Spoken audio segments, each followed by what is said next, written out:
Hello साथियों, नमस्कार। Exam coach YouTube channel पर आपका स्वागत है। मैं एपी सर आप सभी लोगों का स्वागत और अभिनंदन करता हूं। और आज हम most important topic Indian polity का यानी भारत के राष्ट्रपति के बारे में हम लोग क्या करने वाले हैं, यानी अध्ययन करने वाले हैं। और यहां से प्री मेंस और इंटरव्यू में क्वेश्चन पूछे जाते हैं। तो आइए शुरू करते हैं। भारत के राष्ट्रपति के बारे में हम लोग जानने की कोशिश करेंगे। तो आइए सबसे पहले हम लोग आज शुरू कर लेते हैं, यानी टॉपिक हमारा क्या है, भारत का राष्ट्रपति। भारत का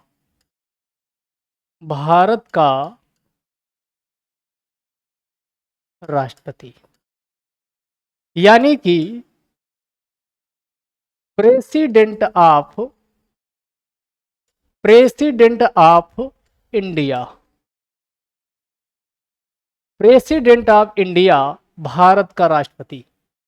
सबसे पहले हम आज की क्लास में समझने की कोशिश करेंगे कि जो भारत का राष्ट्रपति का पद है, इसके लिए भारतीय संविधान में किस प्रकार की व्यवस्था की गई है और भारत में जो राष्ट्रपति होता है वह किस प्रकार का है, यानी उसके पास कौन सी शक्तियां प्रदान की गई हैं, उसको ये भी हम समझेंगे। तो एक चीज और समझ लीजिए, यहाँ भारत के द्वारा यानी कौन सी पद्धति अपनाई गई शासन की, तो ये पार्लियामेंट्री फॉर्म ऑफ गवर्नमेंट अपनाया गया है। संसदीय शासन प्रणाली को अपनाया गया है। कौन सी शासन प्रणाली? संसदीय शासन प्रणाली को अपनाया गया है। इसी को किस नाम से जाना जाता? इसी को पार्लियामेंट्री फॉर्म ऑफ गवर्नमेंट के नाम से जाना जाता है। पार्लियामेंट्री फॉर्म ऑफ गवर्नमेंट यानी संसदीय शासन प्रणाली के नाम से जाना जाता। यहां हम आपको संसदीय शासन प्रणाली इसलिए बताना चाह रहे हैं, जब तक ये संसदीय शासन प्रणाली आप नहीं समझोगे तब तक भारत के राष्ट्रपति और प्रधानमंत्री व मंत्रिपरिषद के साथ उसका क्या रिलेशन होता है उसे भी आप अच्छे से नहीं समझ पाओगे। याद रखिए, संसदीय शासन प्रणाली में शासन के दो स्तंभ होते हैं, दो खंभे। यानी एक खंभा होता है, एक स्तंभ होता है जो सरकार को चलाता है, यानी सरकार का मुखिया होता है। और एक खंभा होता है जिसके पास रियल में पावर होती है, यानी सरकार का मुखिया। और दूसरा जो खंभा होता है वो देश का मुखिया होता है, राष्ट्र का मुखिया होता है, यानी जिसके नाम से पूरे देश में, जैसे भारत है तो भारत के बाहर और भारत के अंदर कोई भी डिसीजन लिया जाना हुआ कार्यपालिका के द्वारा तो राष्ट्रपति के नाम से लिया जाएगा। यानी दो संसदीय शासन प्रणाली में दो प्रमुख होते हैं, एक को कहा जाता है यानी राष्ट्राध्यक्ष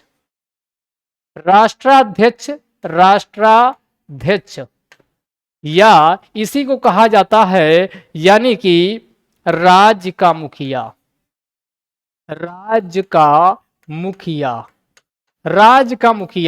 और दूसरा क्या होता है? सरकार का प्रमुख। दूसरा कौन होता है? सरकार का प्रमुख होता है। तो ये आगे हम लोग इसी को समझते हैं कि जो संसदीय शासन प्रणाली है, संसदीय शासन प्रणाली इसमें यानी कार्यपालिका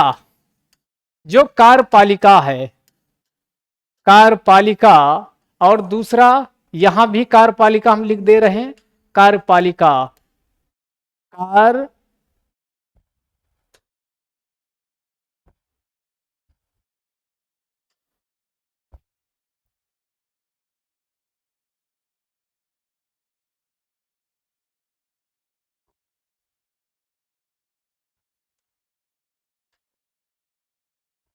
ध्यान दीजिएगा, कार्यपालिका।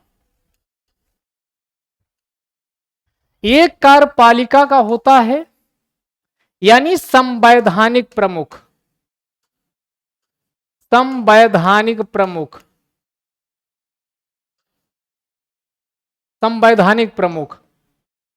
संवैधानिक प्रमुख कार्यपालिका का कौन होता है? ये होता है राष्ट्रपति। और एक कार्यपालिका का होता है वास्तविक प्रमुख, वास्तविक प्रमुख। यानी जो रियल में शक्ति का प्रयोग कर रहा होता है, जो रियल में शक्ति का प्रयोग कर रहा होता है, इसी को बोलते हैं पीएम, प्रधानमंत्री। यानी भारत में संसदीय शासन प्रणाली जहां जहां भी है, वहां पर आपको दो मुखिया जरूर दिखाई देंगे, एक सरकार का मुखिया और एक राष्ट्र का मुखिया। यानी जो ये संवैधानिक प्रमुख होता है, इसी को क्या कहा जाता? इसी को राष्ट्राध्यक्ष के नाम से जाना जाता है। किस नाम से जाना जाता? राष्ट्राध्यक्ष के नाम से जाना जाता है। और इसी को डी ज्योर, इसी को किस नाम से और जाना जाता? तो इसी को डी ज्योर, डी ज्योर के नाम से जाना जाता है। इसी को डी ज्योर के नाम से जाना जाता, जिसे विधेन प्रमुख कहा जाता है। विधेन, विधेन, विधेन प्रमुख के नाम से जाना जाता। विधेन का मतलब हुआ कि इसी को अलंकारिक, इसी को अलंकारिक प्रमुख, अलंकारिक प्रमुख के नाम से जाना जाता है। और जो रियल में जिसके पास पावर होती है, तो इसी को क्या कहा जाता? इसी को डी फैक्टो, डी फैक्टो के नाम से जाना जाता, डी फैक्टो। और इसी को क्या कहा जाता है? यानी कार्यपालिका का वास्तविक प्रमुख के नाम से जाना जाता। यानी यहां पर संसदीय शासन प्रणाली विश्व में जहां जहां पर भी पाई जाती है, वहां पर एक सरकार का प्रमुख होता है, एक राष्ट्र का। यानी भारत में अगर हम देखें, इसको भारत के एग्जाम्पल से हम समझें, तो भारत में यानी जो कार्यपालिका है, भारत में जो कार्यपालिका है, इसके दो प्रमुख हैं। एक है राष्ट्राध्यक्ष। और राष्ट्राध्यक्ष कौन है? भारत का राष्ट्रपति, भारत का राष्ट्रपति। और इस समय भारत का राष्ट्रपति कौन है? महामहिम, महामहिम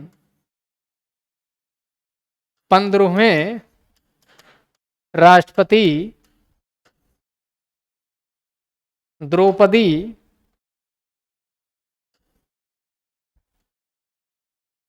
द्रौपदी मुर्मू। यानी जो भी आप देखते हो वर्तमान समय में कहीं दूसरे देश के साथ कोई समझौता होता है, या भारत में कोई भी डिसीजन लिया जाता, तो उसमें साइन, हस्ताक्षर किसके नाम से होते हैं? यानी द्रौपदी मुर्मू जो भारत की राष्ट्रपति हैं, इनके नाम से साइन होगा। लेकिन पीछे से रियल में डिसीजन क्या? आपसे हम प्रश्न पूछते हैं, क्या भारत में राष्ट्रपति द्रौपदी जो मुर्मू जी हैं, क्या अपने मन से सारे डिसीजन ले पाती हैं? तो ध्यान दीजिए, यानी दूसरी तरफ सरकार, जो सरकार का जो प्रमुख है, यानी सरकार जो चला रहा है, वो कौन सा पद है? तो ये है पीएम। और पीएम कौन? मोदी जी, पीएम मोदी जी। यानी रियल में मोदी जी के द्वारा सभी डिसीजन लिए जाते हैं। लेकिन किसके नाम से? जब वो डिसीजन पब्लिश किए जाते हैं, गजट में प्रकाशित होते हैं, तो किसके नाम से होते हैं? भारत के राष्ट्रपति के नाम से होते हैं। यानी द्रौपदी मुर्मू के नाम से कोई भी समझौता होगा, देश के अंदर या देश के बाहर कोई भी डिसीजन लिया जाएगा, तो यह भारत के राष्ट्रपति के नाम से लिया जाएगा। इसीलिए कहा जाता है कि जो नाम राष्ट्रपति का है, लेकिन रियल में राष्ट्रपति अपने स्वाविवेक से कोई डिसीजन नहीं ले रहा होता है, बल्कि डिसीजन लेने के पीछे प्रधानमंत्री और उसकी मंत्रिपरिषद जिम्मेदार होती है। जहां जहां पर यह व्यवस्था है, जो आपके सामने ये व्यवस्था लिखे हैं, अगर ये व्यवस्था है तो विश्व में जिन जिन देशों में इस प्रकार की शासन प्रणाली को अपनाया गया है, तो इसी को किस नाम से जाना जाता? इसी को संसदीय शासन प्रणाली के नाम से जाना जाता है। किस नाम से जाना जाता? इसी को संसदीय शासन प्रणाली के नाम से जाना जाता। और ये संसदीय शासन प्रणाली हमने कहां से लिया है? तो ये ब्रिटेन। विश्व में पूछा जाए संसदीय शासन प्रणाली का जनक कौन सा देश है, तो इस प्रकार की संसदीय शासन प्रणाली को भारत के द्वारा ब्रिटेन से अपनाया गया है। बात समझ में आ गई होगी।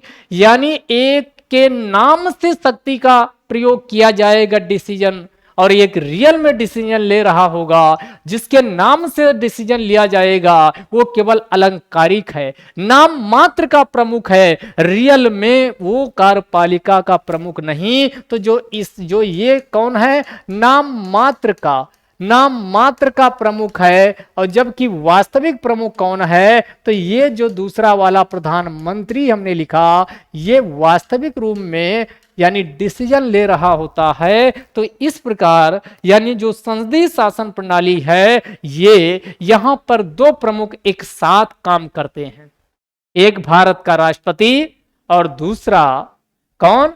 प्रधानमंत्री। अगर ये समझ गए होंगे तो आगे हम जो आपको समझाने वाले हैं, यानी आज जो टॉपिक हमने चूज किया है भारत का राष्ट्रपति, और उसको हम एक एक चीज को क्या अच्छे से समझने वाले हैं। तो पहले हम क्या करेंगे कि जो राष्ट्रपति से संबंधित प्रोविजन किए गए हैं संवैधानिक रूप से, उसके अकॉर्डिंग पहले हम समझेंगे। और अगली क्लास में हम लोग क्या करेंगे कि अगली क्लास जब होगी तो इसको हम मेंस के पर्पज से, मेंस के पॉइंट ऑफ व्यू से भी हम क्या करेंगे? समझने की कोशिश करेंगे। तो आइए अब सीधा सा एक चीज अभी तक समझ चुके हो कि देश का, भारत एज ए इंडिया, जो भारत देश है, इसका जो मुखिया होगा वो महामहिम भारत का राष्ट्रपति नामक पद में यानी सारी शक्तियां निहित तो होती हैं। तो भारतीय संविधान की अगर हम बात करें तो भारतीय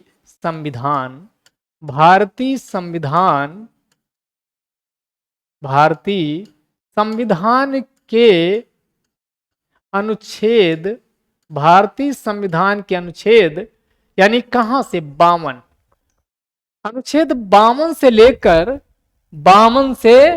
अनुच्छेद 52 से लेकर के कहां तक? तो ये 62 तक। यानी यहां पर क्या, यानी अनुच्छेद 52 से लेकर 62 तक राष्ट्रपति के संदर्भ में उल्लेख किया गया है,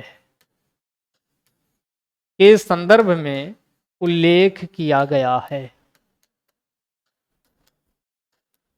उल्लेख किया गया है। क्या किया गया? उल्लेख किया गया। अब यहां अगर भाग पूछा जाए, क्या पूछा जाए कि भारत का जो राष्ट्रपति का पद है यानी अनुच्छेद 52 से लेकर 62 ये किस भाग में है? तो दोस्तों ध्यान रखिएगा, ये भाग 5 है, भाग 5।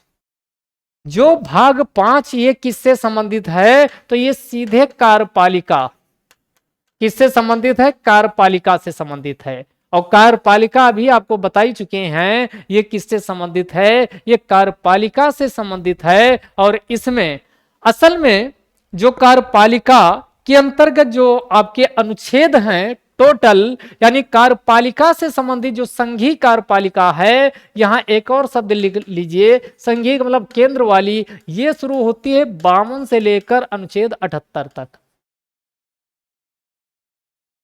बात को समझिएगा, ये शुरू होती है अनुच्छेद 52 से लेकर 78 तक।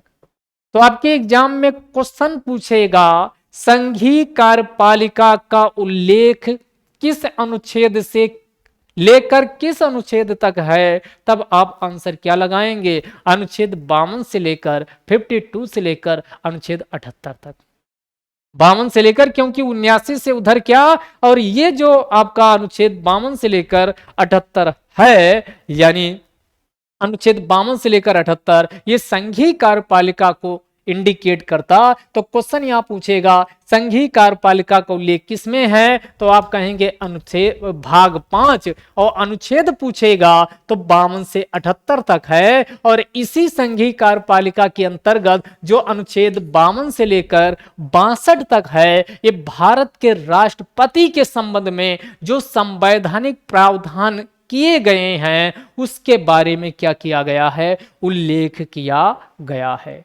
भारत के राष्ट्रपति के संबंध में कौन से संवैधानिक प्रावधान हैं उनके बारे में हमें देखना हो तो अनुच्छेद 52 से लेकर कौन हो जाएगा, 78। अनुच्छेद 52 से लेकर 62 तक, 52 से लेकर 62 तक। तो भाग पूछा जाए संघीय कार्यपालिका का उल्लेख भाग 5, अनुच्छेद पूछा जाए तो 52 से लेकर कितना, यानी 78 ये संघीय कार्यपालिका। और इसी संघीय कार्यपालिका में भारत का राष्ट्रपति शामिल होता, उपराष्ट्रपति शामिल होता है, और साथ में जो प्रधानमंत्री है, मंत्रिपरिषद है, और भारत का महान्यायवादी, इसको भी क्या है, इसी संघीय कार्यपालिका के अंतर्गत शामिल किया जाता है। इस बार के अगर पेपर उठा के जो अभी यूपी पीटी का हुआ उसमें देखेंगे तो एक क्वेश्चन पूछा गया कि संघीय कार्यपालिका में कौन शामिल होता है और कौन शामिल नहीं होता है।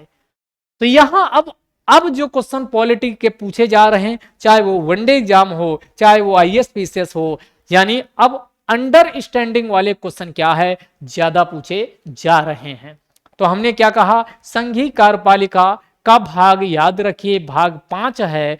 टोटल अनुच्छेद पूछे जाए तो अनुच्छेद 52 से 78 है, जिनमें से भारत के राष्ट्रपति के लिए जो अनुच्छेद है, यानी भारत के राष्ट्रपति, अब यहां अगर इसकी बात करें, भारत के राष्ट्रपति, इनका उल्लेख अनुच्छेद 52 से लेकर 62 तक है। अनुच्छेद 52 से लेकर 62 तक है। अब इसका भी अगर भाग पूछा जाए अलग से तो ये क्या, भाग 5 हो जाएगा। भाग 5 में तो आइए हम पहले एक एक को यानी बारी बारी से देखते हैं कि कहां पर क्या उल्लेख किया गया है।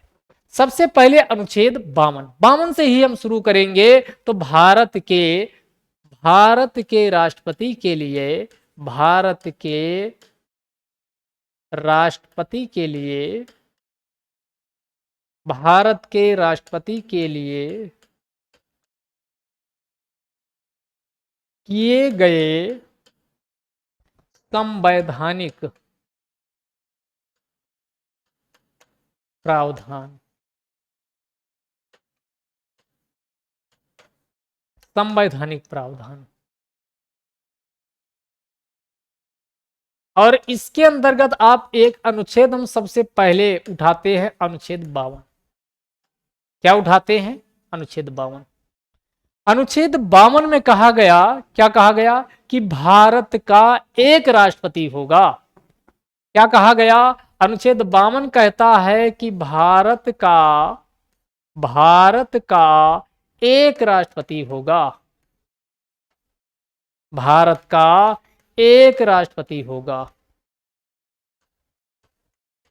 इसका मतलब हुआ कि भारत का एक राष्ट्रपति, वन प्रेसिडेंट ऑफ इंडिया, कि भारत में एक से अधिक राष्ट्रपति नहीं हो सकते हैं, क्योंकि अनुच्छेद 52 कहता है कि भारत का केवल एक राष्ट्रपति होगा। यानी एक बार में जो भारत का राष्ट्रपति भारत में है, ये आगे हम बात करेंगे 5 सालों के लिए, कौन, केवल एक राष्ट्रपति की नियुक्ति की जा सकती, एक से ज्यादा नहीं।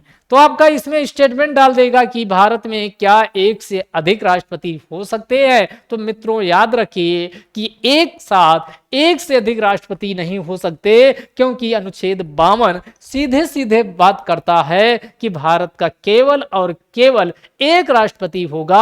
आप भारत जब से आजाद हुआ और पहली बार 1952 में चुनाव हुए, 1952 भारत के जो प्रथम राष्ट्रपति डॉक्टर राजेंद्र प्रसाद जी बनाए गए, वहां से शुरू करिए और अभी 15वें जो राष्ट्रपति महामहिम यानी द्रौपदी जी बनी हैं, यहां तक का इतिहास देखिए, कभी भी आपको एक बार एक साथ एक से अधिक राष्ट्रपति नजर नहीं आएंगे। क्यों नहीं आएंगे? क्योंकि याद करिए अनुच्छेद 52 सीधे बात करता है कि एक बार में भारत का एक राष्ट्रपति होगा। क्या होगा? केवल एक राष्ट्रपति होगा, एक से अधिक राष्ट्रपति यानी नियुक्त नहीं किए जा सकते हैं।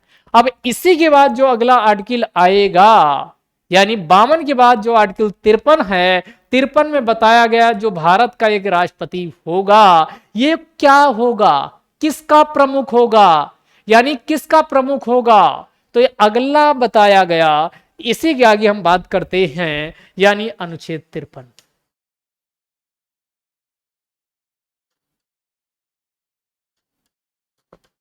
अनुच्छेद 53, अनुच्छेद 53 क्या कहता है कि जो भारत का एक राष्ट्रपति होगा, चूंकि एक राष्ट्रपति है तो ये क्या, यानी कार्यपालिका का संवैधानिक प्रमुख होगा।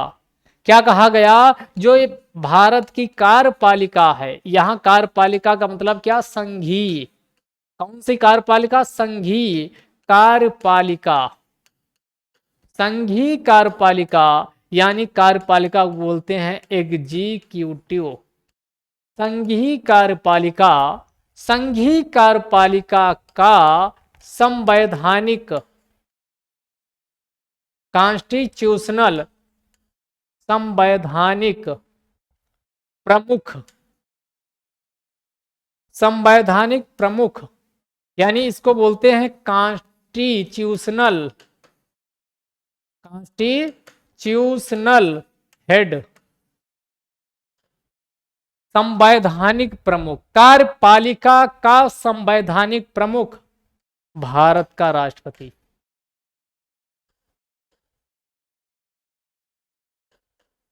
और इसके साथ इसी में एक चीज और ऐड की गई, यहां प्लस करके आप लिख लीजिए, और इसी में कहा गया जो भारत का राष्ट्रपति है यह तीनों सेनाओं का, भारत में 3 सेना है, कौन? नौसेना, वायुसेना और थल सेना। तीनों सेनाओं का जो सर्वोच्च प्रमुख होता सबसे, उसका तो अपने जो थल सेना है, वायुसेना, नौसेना, उनके आप एयर चीफ का नाम सुनते हो, है मार्शल का नाम सुनते हो, नौसेना का एडमिरल मार्शल, ये सब, और साथ में आपके वायुसेना, स्थल सेना है जनरल, तो इनके नाम जो सुनते हो ये तो प्रमुख होते ही, लेकिन इनके ऊपर भी एक सर्वोच्च प्रमुख होता तीनों सेनाओं का, वो भी भारत का राष्ट्रपति होता है। तो इसमें लिखा गया तीनों सेनाओं का, तीनों सेनाओं का, तीनों सेनाओं का, तीनों सेनाओं का सर्वोच्च प्रमुख, सर्वोच्च प्रमुख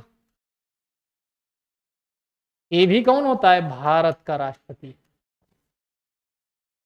भारत का राष्ट्रपति। इसको हम अपनी तरफ से नहीं बता रहे हैं कि हम अपनी तरफ से बता रहे हैं, ये अनुच्छेद 53 सीधा सीधा लिखता है कि जो भारत का राष्ट्रपति होगा यह जो संघीय कार्यपालिका है, संघीय का मतलब हुआ केंद्र वाली, कहां वाली? केंद्र वाली। तो संघीय कार्यपालिका का मतलब हुआ केंद्र वाली, तो संघीय कार्यपालिका का जो संवैधानिक प्रमुख होगा वो कौन होगा? भारत का राष्ट्रपति। संवैधानिक प्रमुख का मतलब क्या हुआ कि संविधान में जो भी संघ सरकार के द्वारा डिसीजन लिए जाएंगे, जो भी निर्णय लिए जाएंगे, वो महामहिम भारत के राष्ट्रपति के द्वारा लिए जाएंगे। भारत के राष्ट्रपति के नाम से जो भी, चाहे वो देश के बाहर के कोई समझौते, संधि या या कोई अन्य समझौता हो या देश के अंदर कोई भी डिसीजन लिया जाना हो, कोई अधिनियम बन रहा है, उस पे फाइनल उसको लागू करना हो, कोई अधिसूचना जारी करना हो, कोई नोटिस जारी करना हो, है या कोई आपका अन्य आदेश है, तो ये सभी कौन, भारत के राष्ट्रपति के नाम से यानी किए जाते हैं, राष्ट्रपति के नाम से। इसीलिए अनुच्छेद जो 53 है ये सीधे सीधे कहता है कि जो भारत का राष्ट्रपति है यह कार्यपालिका का संवैधानिक प्रमुख होता है। यानी नाम राष्ट्रपति का और रियल में डिसीजन कौन ले रहा होता है, तो ये साथियों ध्यान रखिएगा, प्रधानमंत्री। इसीलिए हमने पीछे ऐसा क्यों किया गया, क्योंकि भारत में याद करिए पीछे का दर्शन, भारत में संसदीय शासन प्रणाली को अपनाया गया। कौन सी शासन प्रणाली? संसदीय शासन प्रणाली को अपनाया गया, जिसमें हमने कहा एक साथ एक सरकार का मुखिया होता है और एक राष्ट्र का मुखिया। तो यहाँ राष्ट्र के मुखिया को सीधे संवैधानिक प्रमुख कहा गया, और जो संवैधानिक प्रमुख होता है ये महामहिम भारत के राष्ट्रपति होते हैं, जिनके पास वास्तविक शक्तियां तो नहीं होती हैं, ये हमेशा हमेशा प्रधानमंत्री के द्वारा लिए गए निर्णयों को प्रधानमंत्री व उसकी अध्यक्षता में गठित मंत्रिपरिषद के द्वारा लिए गए निर्णयों के आधार पर ही क्या करते हैं, कदम उठाते हैं। आगे हम इनके बीच प्रधानमंत्री और राष्ट्रपति के बीच क्या संबंध होता है उसको भी हम समझेंगे। तो यहां पर साफ साफ लिखा गया कि कार्यपालिका का जो संवैधानिक प्रमुख होगा ये कौन होगा, भारत का राष्ट्रपति।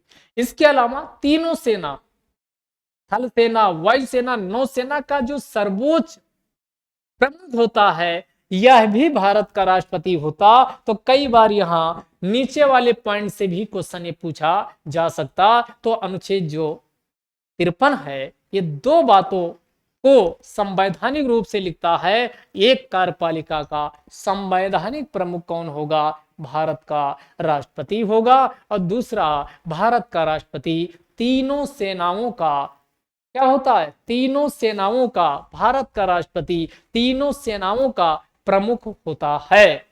तो ये अनुच्छेद 53। अब आपकी ये पॉइंट जो हमने यहां पर लिखा है ये भी समझ में आ चुका होगा। अभी हम क्या करते हैं, क्योंकि अभी हम आपको अनुच्छेद 52 से लेकर के अनुच्छेद 62 तक राष्ट्रपति के लिए जो संवैधानिक प्रोविजन किए गए हैं या इसके अलावा अन्य कहां कहां राष्ट्रपति के लिए यानी संवैधानिक प्रावधान क्या क्या किए गए, पहले उसको हम एक सरसरी नजर से देखेंगे और इसके बाद फिर इनका क्या कोरिलेशन है उस कोरिलेशन को भी हम समझने की कोशिश करेंगे। तो आइए इसी के आगे अब आगे चलते हैं। तो अनुच्छेद 52 हो चुका। अनुच्छेद इसके बाद आइए अनुच्छेद 54।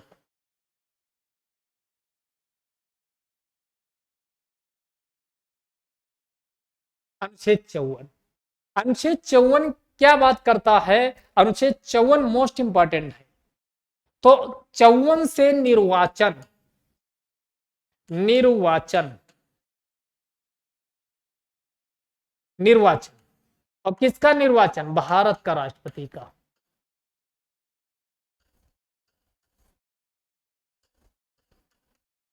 भारत के राष्ट्रपति का यहां 54 है तो ऐसे लिखो 54, 54, 54।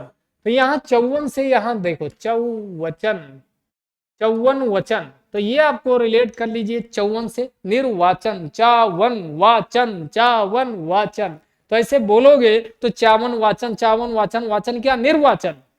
तो आपका क्या कोरिलेशन में आप कभी भूलोगे नहीं, यानी 54, 54 को 54 बना दो, 54 से निर्वाचन, वाचन, वाचन। तो यहाँ ये आपका क्या, तो ये 54 वाचन एक जैसे शब्द रिदम में बन रहे हैं। तो जब भी 54 आए तो निर्वाचन, यानी इसी को क्या कहा जाता, इलेक्शन। भारत के राष्ट्रपति का निर्वाचन का उल्लेख कहां किया गया है, अनुच्छेद 54 में किया गया। अब आपके मन में भी सवाल उठ रहा होगा कि आखिरकार हम बताएं भारत के राष्ट्रपति का निर्वाचन में कौन कौन शामिल होते हैं, कौन कौन क्या है शामिल होते हैं। तो भारत का जो निर्वाचन होता है ये बिल्कुल ध्यान रखिएगा, ये निर्वाचन के लिए इलेक्टोरल कॉलेज बनाया जाता है। क्या बनाया जाता? Electoral college. क्या बनाया जाता? Electoral college. यानी इसी को क्या कहा जाता है? इसी को निर्वाचक मंडल के नाम से जाना जाता है। निर्वाचक मंडल के नाम से जाना जाता है इलेक्टोरल कॉलेज।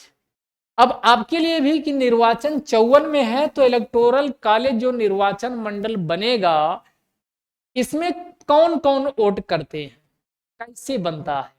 भाई राष्ट्रपति का निर्वाचन होने जा रहा, कोई खेल तमाशा थोड़ी होने जा रहा है। जो देश का, पूरे भारत का प्रमुख है, यानी पूरे भारत के प्रमुख के पद का निर्वाचन हो रहा, तो इसमें ऐरा गैरा नत्थु खैरा को अनुमति नहीं दी जाएगी। यानी इस निर्वाचन में कौन भागीदारी करते हैं, तो ये आपका समझिएगा। तो इसी की बात कर रहे हैं, अनुच्छेद 54 की ही कर रहे हैं।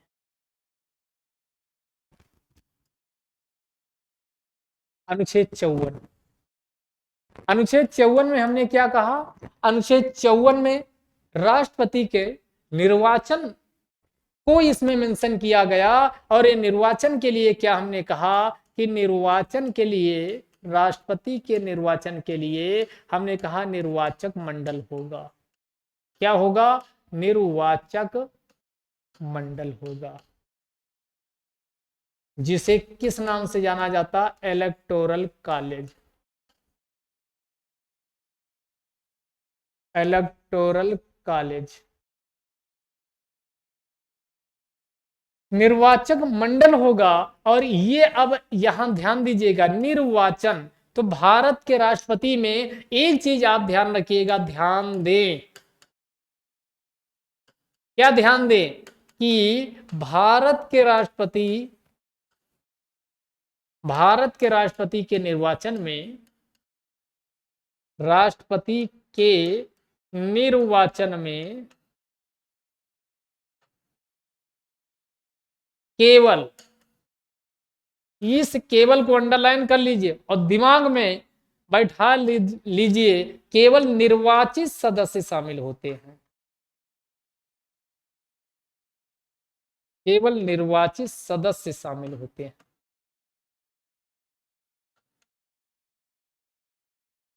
केवल निर्वाचित सदस्य शामिल होते हैं। अब आपके मन में ये उठ रहा होगा, जो निर्वाचक मंडल बनेगा जिसमें केवल निर्वाचित सदस्य शामिल होंगे, तो ये निर्वाचित सदस्य कहां कहां के होंगे? तो एक ध्यान दीजिएगा, लोकसभा, दूसरा कौन हो गया? राज्यसभा, लोकसभा, राज्यसभा, और तीसरा हो गया विधानसभा। लोकसभा यहां लिख दे रहे हैं, कई लोगों को समझ में नहीं आएगा ये क्या लिख दिए, लोकसभा। दूसरा ये राज्यसभा, तीसरा विधानसभा। कौन सा? विधानसभा।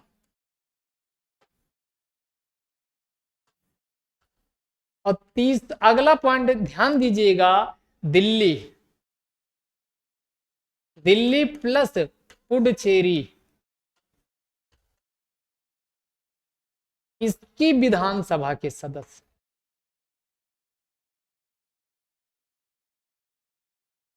विधानसभा के सदस्य, यानी लोकसभा के निर्वाचित सदस्य शामिल होते हैं। कौन शामिल होते? लोकसभा के निर्वाचित सदस्य शामिल होते हैं। राज्यसभा के केवल निर्वाचित सदस्य शामिल होते हैं। बिल्कुल दिमाग में बैठा लीजिए। यहां से जो ये अब आपको बता रहे हैं, यहां पर गलतियां बहुत ज्यादा होती हैं। क्या होती? बहुत ज्यादा गलतियां होती हैं, क्योंकि यहां पर हमने क्या कहा, केवल शब्द अगर एक कीवर्ड पे पॉलिटी में फोकस करोगे तो आपकी गलतियां ना के बराबर हो जाएंगी। तो हमने क्या कहा, यहां लिखे भी है, ध्यान दें, भारत के राष्ट्रपति के निर्वाचन में यहां केवल, इस पे फोकस करिए। केवल यहां किस पे फोकस करिए? यहां पर, यानी भारत के राष्ट्रपति के निर्वाचन में केवल केवल वाले शब्द पे फोकस करिए, इस केवल वाले। केवल निर्वाचित सदस्य शामिल होते तो हमने कहा निर्वाचित सदस्य कहाँ के, तो हमने कहा ये लोकसभा के, राज्यसभा के, विधानसभा के और दिल्ली और पांडिचेरी। दिल्ली और पांडिचेरी के विधानसभा के जो निर्वाचित सदस्य हैं ये शामिल होते हैं। इस इनको मिला करके यानी क्या बनता है, अब आगे इससे के आगे समझिए, तो हमने क्या कहा कि एक इलेक्टोरल कॉलेज बनेगा, इलेक्टोरल कॉलेज।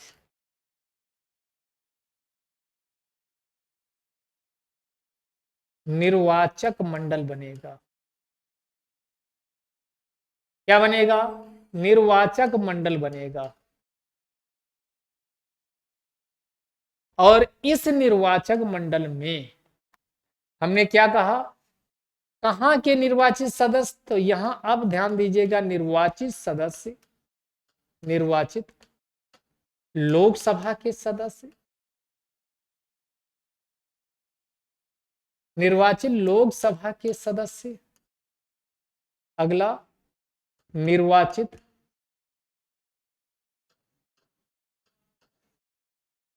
राज्यसभा के सदस्य,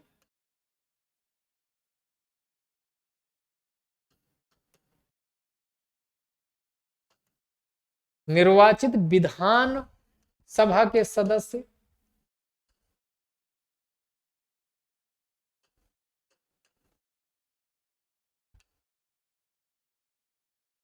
निर्वाचित विधानसभा के सदस्य,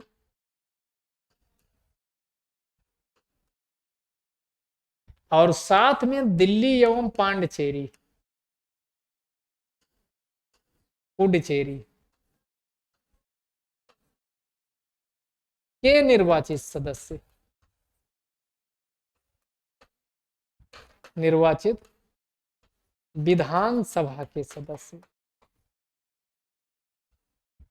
इन सबको मिला करके इलेक्टोरल कॉलेज बनता है। क्या बनता है भाई, इलेक्टोरल कॉलेज बनता है।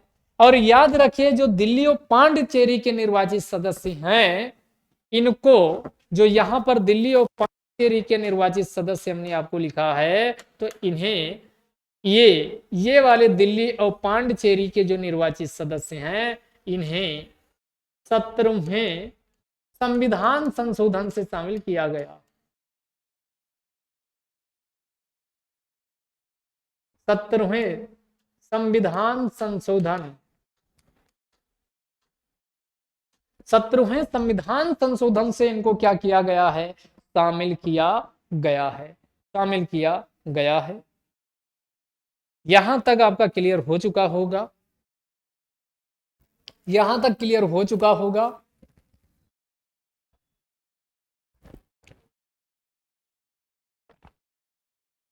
अब इसी के आगे हम लोग और समझते हैं,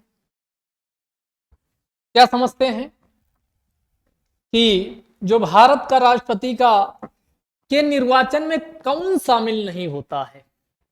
आपके मन में भी ये प्रश्न चल रहा होगा कि भारत के आखिरकार भारत के राष्ट्रपति में कौन नहीं शामिल होगा। तो अब अगला हमने कहा निर्वाचित, तो अब जान ले कि कौन कौन सदस्य हैं जो निर्वाचित या इसमें नहीं आए हैं। तो अब भारत के राष्ट्रपति, भारत के राष्ट्रपति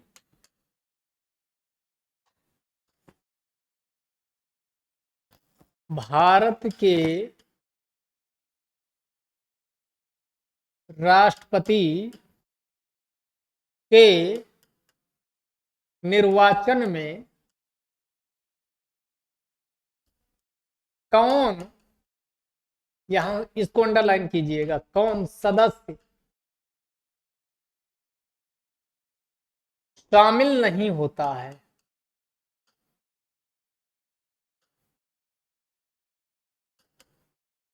शामिल नहीं होता है, यहां शामिल नहीं होता है, इसको फिर से अंडरलाइन।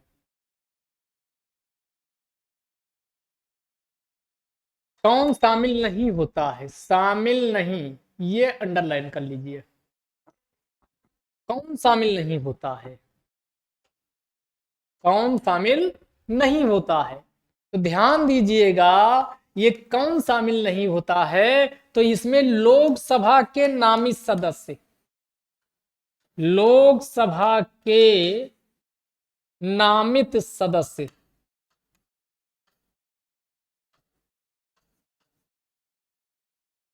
यानी ये नामित सदस्य, आप एक अनुच्छेद पहले था तो ये यानी समाप्त कर दिया गया।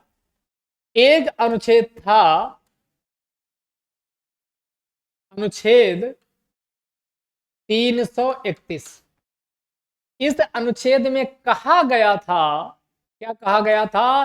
कि Anglo Indian, Anglo Indian, Anglo Indian, इसमें क्या कहा गया था? एंग्लो इंडियन के 2 सदस्य को शामिल किया जाएगा। और इसी के साथ एक अनुच्छेद और है, अनुच्छेद, या ऐसे हम पहले लिखें, इसी के साथ एक अनुच्छेद और है, यानी विधानसभा, जो विधानसभा के नामित सदस्य।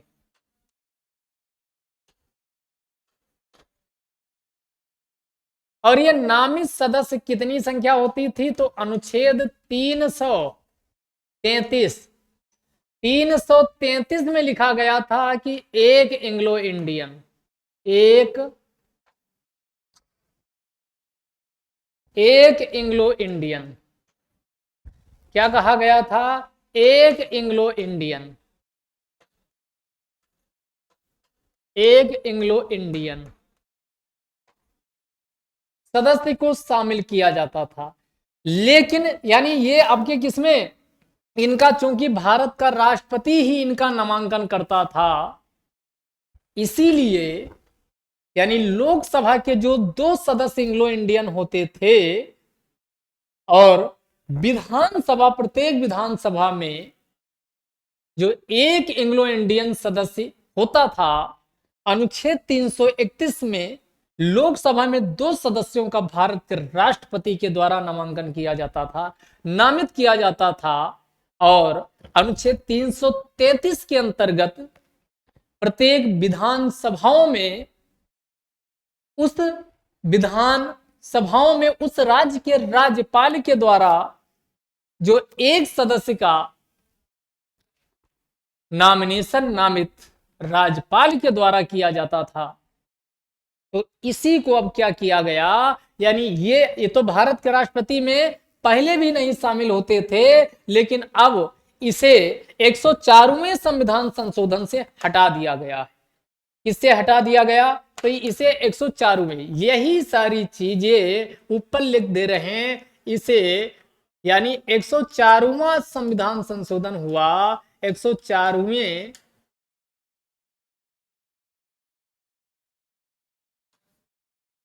संविधान संशोधन से हटा दिया गया है।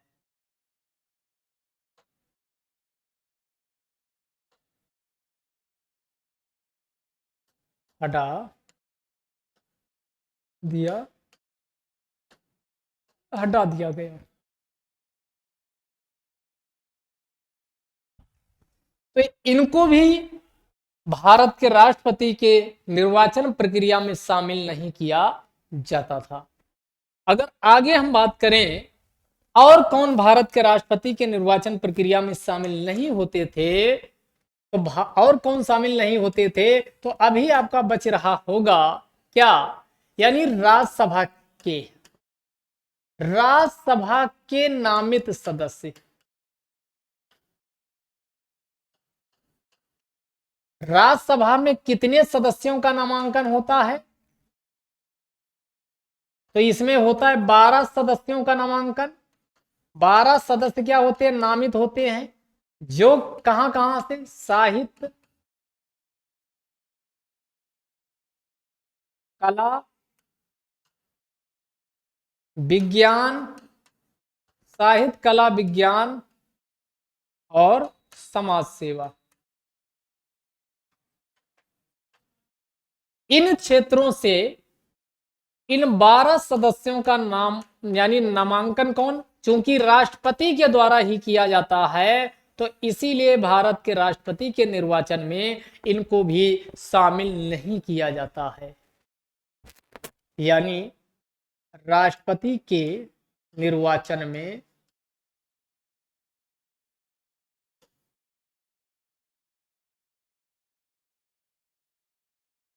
भारत के राष्ट्रपति के निर्वाचन में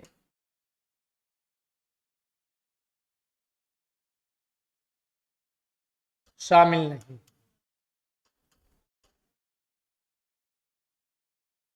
शामिल नहीं, शामिल नहीं। दूसरा, विधान परिषद। कल की क्लास याद करिए, विधान परिषद के बारे में हमने चर्चा किया, यानी इसका निर्माण और इनका उत्सर्जन अनुच्छेद 169 में दिया गया। विधान परिषद, इसका कोई भी सदस्य शामिल नहीं होता है, कोई भी सदस्य शामिल नहीं,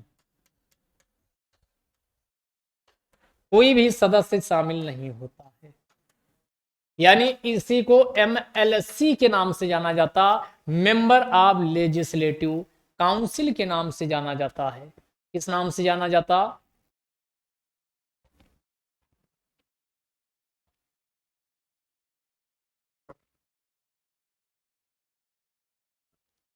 इसी को मेंबर ऑफ लेजिस्लेटिव काउंसिल के नाम से जाना जाता, तो ये भी शामिल नहीं होते हैं। तो ये जो सदस्य हैं जो भारत के राष्ट्रपति के निर्वाचन प्रक्रिया में शामिल नहीं होते हैं। अगर इनको हम संक्षिप्त में एक साथ सबको हम समराइज करें तो भारत के यानी प्रेसिडेंट इंडिया के निर्वाचन में कौन शामिल नहीं, कौन शामिल नहीं होता है? कौन शामिल नहीं होता है? तो कौन नहीं शामिल होता? लोकसभा के नामित सदस्य, इसका मतलब भी समझा दिए हैं। राज्यसभा के नामित सदस्य, और कौन? विधानसभा के नामित सदस्य, ये शामिल नहीं होते। और कौन? विधान परिषद के का कोई भी सदस्य, विधान परिषद का कोई भी सदस्य, कोई भी सदस्य भारत के राष्ट्रपति के निर्वाचन प्रक्रिया में शामिल नहीं होता है। भारत के राष्ट्रपति की प्रक्रिया में शामिल नहीं होता है। अब ये बात किसमें लिखी गई है? जो अभी तक हमने आपको कहा, ये अनुच्छेद कौन से अनुच्छेद में लिखी गई है? ये लिखी गई है अनुच्छेद 54 में। 54 का संबंध भारत के राष्ट्रपति के निर्वाचन से है। तो ये जो बाकी सदस्य हैं जो भारत के राष्ट्रपति के निर्वाचन प्रक्रिया में शामिल नहीं होते, इनको हटा दीजिए। और हटाने के बाद क्या, केवल निर्वाचित सदस्य जो पहले लिखाए थे, कहाँ के? लोकसभा के निर्वाचित सदस्य, राज्यसभा के निर्वाचित सदस्य, विधानसभा के निर्वाचित सदस्य, और दिल्ली और पांडिचेरी दो जगह विधानसभाएं हैं, तो दिल्ली और पांडिचेरी के निर्वाचित सदस्य शामिल नहीं होते। अब जम्मू कश्मीर और लद्दाख, जो जम्मू कश्मीर में अब यह प्रश्न आपका पूछा जाना चाहिए कि क्या जम्मू कश्मीर के सदस्य इसमें शामिल होते हैं? तो अभी तक ऐसी कोई व्यवस्था नहीं की गई है। यानी जम्मू कश्मीर जम्मू कश्मीर के सदस्य भी भारत के राष्ट्रपति की निर्वाचन प्रक्रिया में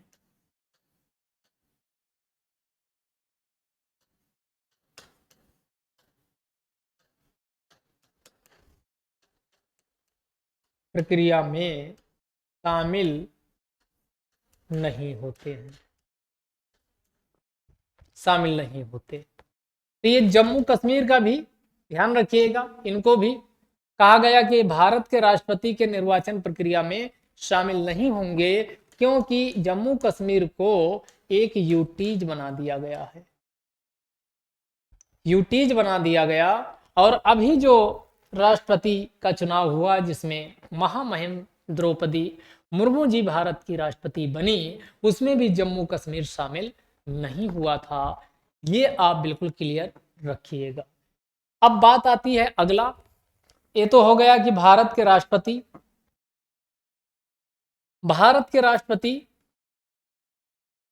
की निर्वाचन कैसे होगा। अनुच्छेद 54 में लिखा गया निर्वाचक मंडल से होगा। क्या लिखा गया? निर्वाचक मंडल से होगा। लेकिन किस तरीके से होगा? रीति, तरीका, भारत के राष्ट्रपति का निर्वाचन किस तरीके से होगा? भारत के राष्ट्रपति का निर्वाचन, भारत के राष्ट्रपति का निर्वाचन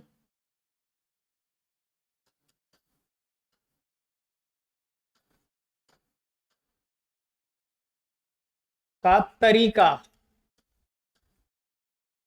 तरीका या इसी को क्या बोलते हैं? इसी को बोलते हैं रीति, या इसी को बोलते हैं मैनर। किस मैनर से होगा, किस तरीके से होगा, इसके लिए कौन सा अगला अनुच्छेद, यानी निर्वाचन वाला 54 है और इसी के जस्ट बाद वाला अनुच्छेद 55 है। ये भारत के राष्ट्रपति के निर्वाचन की प्रक्रिया, क्या तरीका अपनाया जाएगा, कौन सा मैनर से भारत का राष्ट्रपति का निर्वाचन होगा, उसको बताया गया। और इसमें जो तरीका बताया गया, ये बताया गया आनुपातिक प्रतिनिधित्व की, आनुपातिक या इसी को हिंदी में लिखा शब्द यानी समानुपातिक, समानुपातिक भी आ जाए तो कोई दिक्कत नहीं। आनुपातिक या समानुपातिक प्रतिनिधित्व की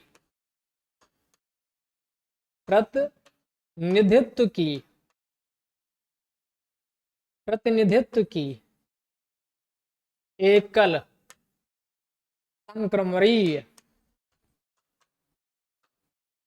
संक्रमणीय मतदान प्रणाली, इसको भी हम आगे समझेंगे, अभी केवल जान लीजिए मतदान प्रणाली के माध्यम से होगा। और इसी में जो एमएलए और एमपी के मत मूल्य हैं उनको भी बराबर किया जाता है। एमएलए एवं एमपी के मत मूल्य को भी बराबर किया जाता है।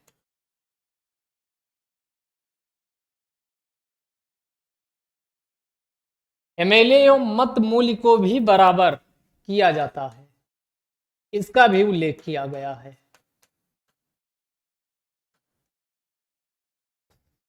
ये प्रक्रिया क्या है, इसको हम लोग बहुत डिटेल में समझने वाले हैं।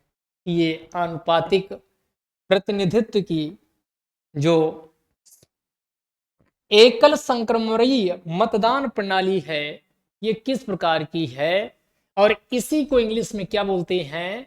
अनुच्छेद 55 के मुताबिक ही इसी को क्या कहा जाता है? इसी को जो अनुच्छेद 55 है, इसी को क्या कहा जाता है? इसी को कहा जाता है यानी प्रोपोर्शनल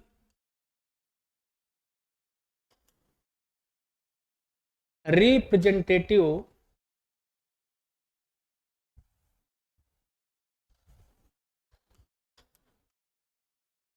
की single transferable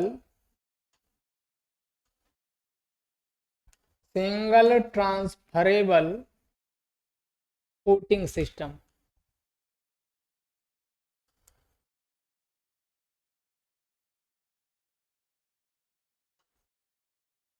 single transferable voting system, shortcut में इसको हम अब बार बार यूज क्या करेंगे, यानी PR plus single transferable voting system. ये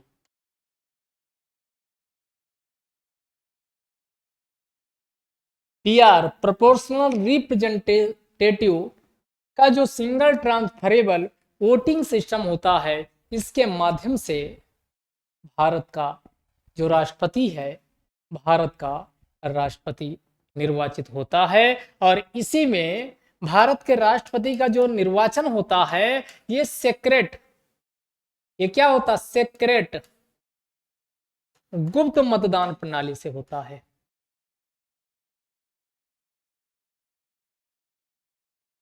गुप्त मतदान प्रणाली,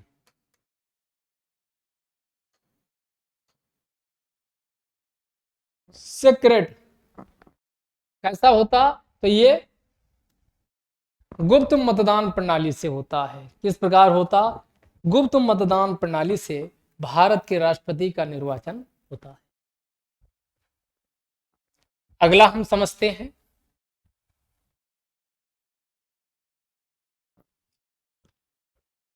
इसी के आगे हम समझते हैं, यानी अनुच्छेद 54 निर्वाचन की बात करता है। अनुच्छेद 55 भारत के राष्ट्रपति के निर्वाचन के तरीके की बात करता है, जिसमें हमने कहा जो तरीका अपनाया जाता है आनुपातिक प्रतिनिधित्व की एकल संक्रमणीय मतदान प्रणाली सिंगल ट्रांसफरेबल वोटिंग सिस्टम को अपनाया गया है। और साथ ही इसमें बताया गया कि जो भारत का राष्ट्रपति का निर्वाचन होगा वो सीक्रेट होगा, ओपन नहीं, सीक्रेट गुप्त मतदान प्रणाली के माध्यम से भारत का जो राष्ट्रपति का निर्वाचन होता है। इसमें चूंकि राज्यों को भी प्रतिनिधित्व दिया गया है, राज्यों के भी सदस्य इसमें पार्टिसिपेट करते हैं, तो चूंकि उनका क्षेत्र कम होता है, तो इसमें मत मूल्य को इक्वल किया जाता है। और यहां से यूपीएससी में क्वेश्चन पूछा जा चुका है मत मूल्य के इक्वलाइजेशन से, तो यहां मत मूल्य बराबर किया जाता है। वैल्यू ऑफ वोट एमएलए और एमपी का जो मत मूल्य होता है उसको बराबर किया जाता है, और बराबर करने के बाद फिर ये तरीका अपना करके यानी भारत के राष्ट्रपति का निर्वाचन होता है। अब इसके बाद अगले आर्टिकल की ओर चलते, तो आर्टिकल हमने 52 भी आपको समझा दिया, भारत का एक राष्ट्रपति होगा, ये अनुच्छेद 52 में इसका उल्लेख किया गया। अनुच्छेद 53 भी समझा दिया कि भारत का जो राष्ट्रपति होगा वो संवैधानिक प्रमुख होगा कार्यपालिका का, और साथ ही तीनों सेनाओं का भी प्रमुख होता है। अनुच्छेद 54 में हमने निर्वाचन का बताया कि भारत के राष्ट्रपति का निर्वाचन निर्वाचक मंडल, जिसे इलेक्टोरल कॉलेज के नाम से जाना जाता है, उसके माध्यम से होता है। और भारत के राष्ट्रपति के निर्वाचन में निर्वाचित केवल निर्वाचित सदस्य शामिल होते हैं, लोकसभा के निर्वाचित सदस्य, राज्यसभा के निर्वाचित सदस्य, विधानसभा के निर्वाचित सदस्य, और दिल्ली और पुडुचेरी, जो पहले भारत जब यानी हो रहा था निर्वाचन शुरुआत में, तो दिल्ली और पांडिचेरी को नहीं शामिल किया गया था। ये अलग से क्वेश्चन पीसेस में पूछा जा चुका है, यानी 92 में शामिल किया गया था। 17वें संविधान 70 कॉन्स्टिट्यूशनल अमेंडमेंट के माध्यम से दिल्ली और पांडिचेरी के सदस्यों को भी इसमें शामिल करने की अनुमति प्रदान की गई। तो ये आर्टिकल किसमें, ये आर्टिकल निर्वाचन 54 में बात करता है। 55 तरीका की बात करता है, तो 55 में तरीका क्या होगा, आनुपातिक, हमने अभी कहा आनुपातिक प्रतिनिधित्व की यानी प्रोपोर्शनल रिप्रेजेंटेटिव का जो सिंगल ट्रांसफरेबल, ये इसका मतलब बताएंगे, सिंगल ट्रांसफरेबल वोटिंग सिस्टम जो होता है, इसके माध्यम से भारत के राष्ट्रपति का निर्वाचन होता है। और भारत के राष्ट्रपति के निर्वाचन में राज्यों को प्रतिनिधित्व दिया गया तो मत मूल्य भी बराबर किया जाता है। और साथ ही भारत के राष्ट्रपति का जो निर्वाचन होता है, ये सीक्रेट गुप्त मतदान प्रणाली के माध्यम से किया जाता है। अब इसी के आगे हमने क्या कहा कि भारत के राष्ट्रपति, अगला आर्टिकल की बात करते हैं, आर्टिकल 56, अनुच्छेद 56।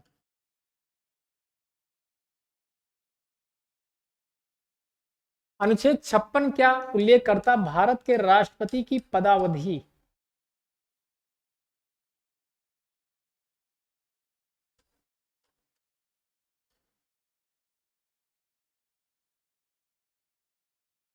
पदावधि पदावधि tenure of the office of president, यानी भारत का राष्ट्रपति कितने सालों के लिए पद पे बना रहेगा, तो ये पदावधि का उल्लेख अनुच्छेद 56 में किया गया है। किसमें किया गया? 56, अनुच्छेद 56 में किया गया है। राष्ट्रपति के पदावधि का उल्लेख अनुच्छेद 56 में किया गया।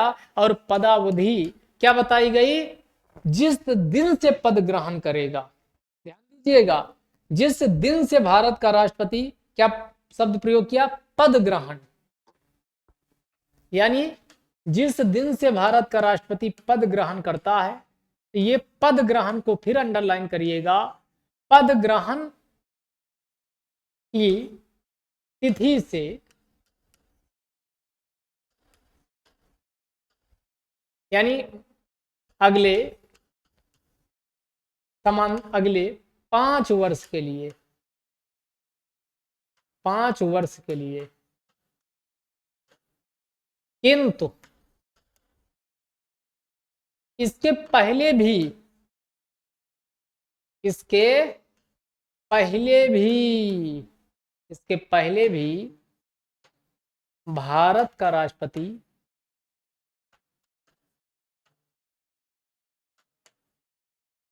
पद खाली कर सकता है। पद, भारत का राष्ट्रपति पद खाली, और ये 5 वर्ष के पहले भारत के राष्ट्रपति का पद कब खाली होगा? तो यहां कंडीशन क्या है? यानी कब? जब राष्ट्रपति की मृत्यु हो जाए, दूसरा त्याग पत्र दे दे,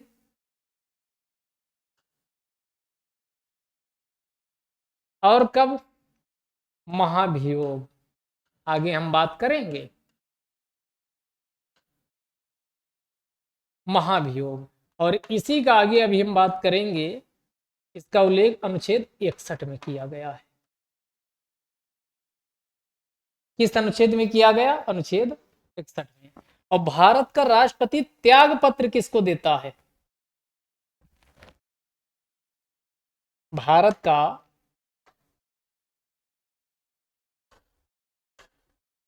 जो राष्ट्रपति है, ये जो त्याग पत्र देगा, ये किसको देता है? तो ध्यान दीजिएगा, उपराष्ट्रपति को।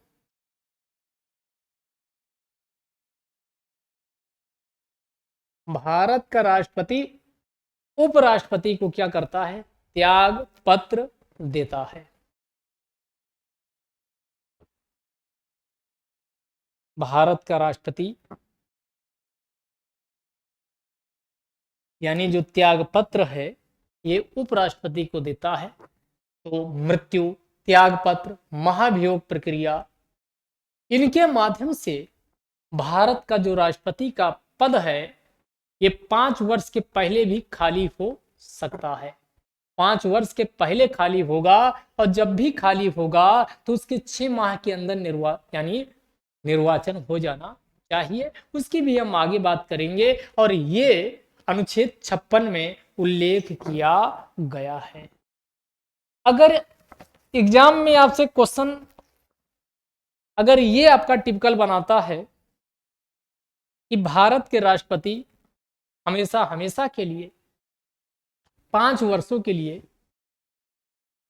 पद प्राप्त करता है, तो यह बात बिल्कुल पूरी तरीके से सही नहीं होगी। क्यों नहीं होगी? क्योंकि 5 वर्ष के पहले भी राष्ट्रपति को पद से हटाया या स्वयं राष्ट्रपति त्यागपत्र के माध्यम से पद खाली कर सकता है। अगले, इसी के आगे चलो भाई देखते हैं अगला। यानी भारत का राष्ट्रपति का जो अगला आर्टिकल है ये कौन सा है? अनुच्छेद 56 हो गया, अनुच्छेद 57।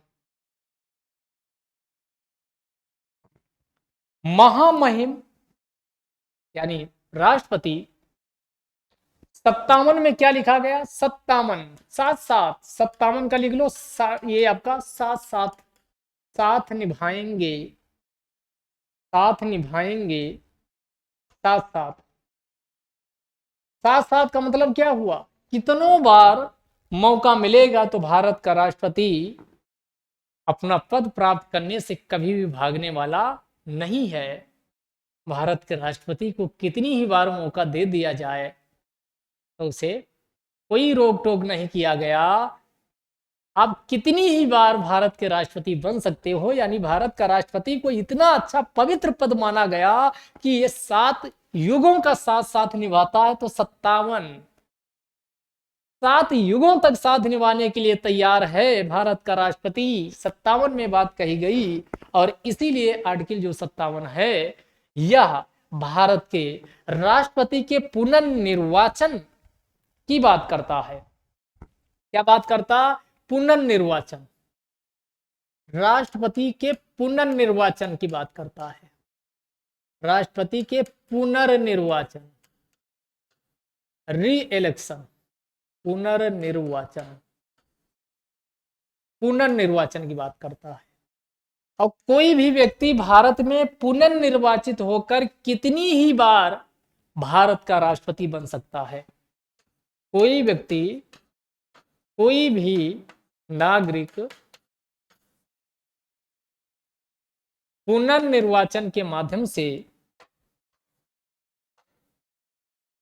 पुनर्निर्वाचन के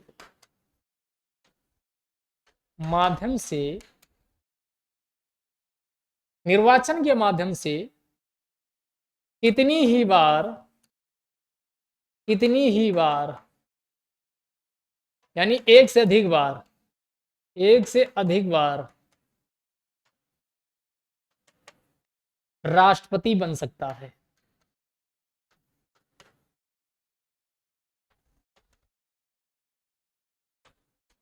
राष्ट्रपति बन सकता है। राष्ट्रपति के पुनर्निर्वाचन के लिए, यानी इसका मतलब क्या हुआ? पुनर्निर्वाचन के लिए कोई बाध्यता नहीं। पुनर्निर्वाचन के लिए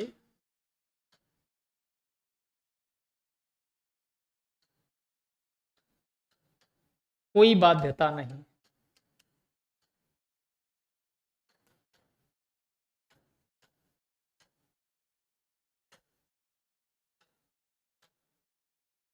पुनर्निर्वाचन के लिए कोई भी बाध्यता नहीं आरोपित की गई है भारत के राष्ट्रपति, भारत के राष्ट्रपति के संदर्भ में।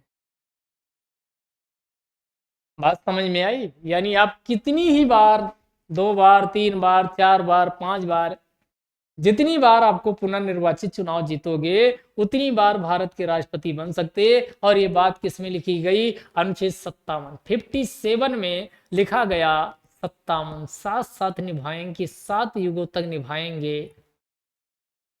अगर मौका दिया गया, चुनाव जीतते हो तो बार बार पुनर्निर्वाचन के माध्यम से आप भारत के कितनी ही बार राष्ट्रपति बन सकते हो। इस पे कोई रोक टोक नहीं लगाई गई है।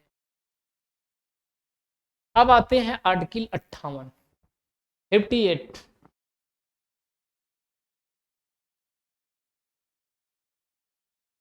अनुच्छेद 58।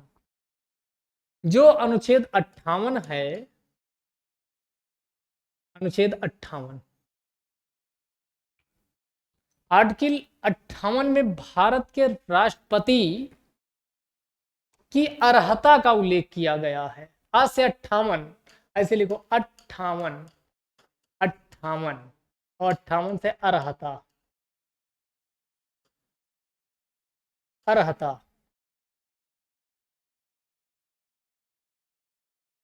भारत के राष्ट्रपति की अर्हता, क्या एलिजिबिलिटी होगी?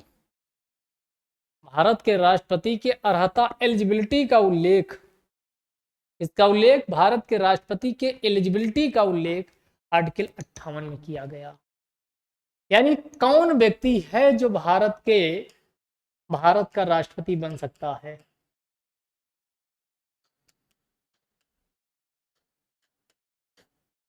भारत के राष्ट्रपति।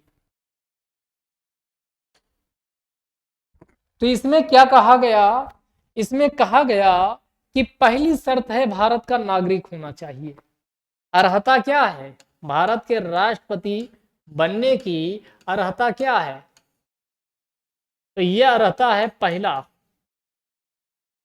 भारत का नागरिक होना चाहिए। भारत का नागरिक होना चाहिए।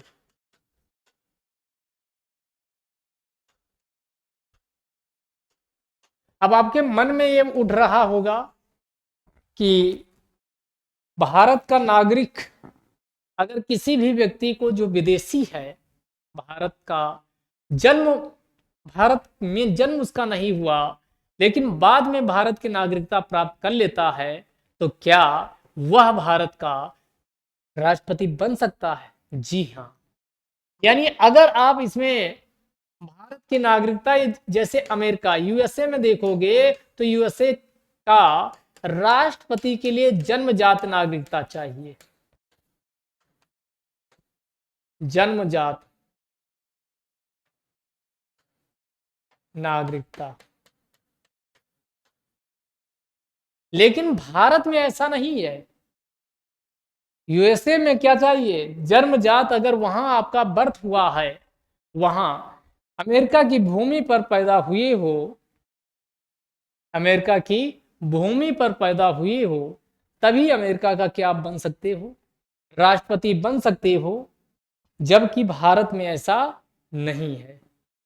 भारत में अगर आप जन्म से या बाद में भी भारत की नागरिकता अगर आप प्राप्त कर लेते हो, तो ऐसी कंडीशन में आप भारत का क्या एलिजिबल हो जाते हो भारत का राष्ट्रपति बनने के लिए। दूसरा और इंपॉर्टेंट है, क्या इंपॉर्टेंट है कि लोकसभा का सदस्य होना चाहिए। लोकसभा का सदस्य, लोकसभा का सदस्य बनने की अर्हता, बनने की योग्यता। यहां पर लोकसभा का सदस्य बताया गया है। लोकसभा का सदस्य बनने के लिए अर्हता, योग्यता आप रखते हो, तभी भारत का राष्ट्रपति बन पाओगे, अदरवाइज नहीं। और तीसरा, इसी में आगे समझिएगा, तीसरा पॉइंट क्या है कि न्यूनतम एज कितनी, न्यूनतम आयु या उम्र सीमा कितना बताया गया? 35 वर्ष। इसको अंडरलाइन कीजिएगा। ये 35 वर्ष आपके कई बार एग्जाम में पूछा गया है। ये 35 वर्ष को अंडरलाइन कर लीजिए। और चौथा यहीं पर लिख लीजिए, कोई लाभ का पद, सरकारी नौकरी करते हुए भारत का राष्ट्रपति नहीं बन सकते हो। अधिकारी जैसे आईएएस पीसीएस बन जाओ फिर कहो हम भारत का राष्ट्रपति भी बन सकते नहीं। लाभ का पद नहीं धारण करते हो। लाभ का पद नहीं, लाभ का पद नहीं, लाभ का पद नहीं। तो ये क्या है? योग्यता है। और इन्हीं योग्यता के साथ अगर आप ये योग्यता सब धारण यानी धारण करते हो तभी भारत का राष्ट्रपति आपको बनाया जाएगा। लेकिन भारत का राष्ट्रपति बनते ही आपके ऊपर शर्तें, टर्म्स एंड कंडीशन आरोपित की गई हैं। 58 में रहता है कि आपको मौका ये दिया गया कि ये आपकी यानी एलिजिबिलिटी है, अगर ये एलिजिबिलिटी आप रखते हो तब तो आप क्या है भारत का राष्ट्रपति बन सकोगे। लेकिन जैसे ही भारत का राष्ट्रपति बनोगे वैसे ही जो 59 है आर्टिकल 59 है उसमें शर्तें, भारत के राष्ट्रपति के लिए शर्तें का उल्लेख किया गया है। तो अगला हम समझते हैं अनुच्छेद 59।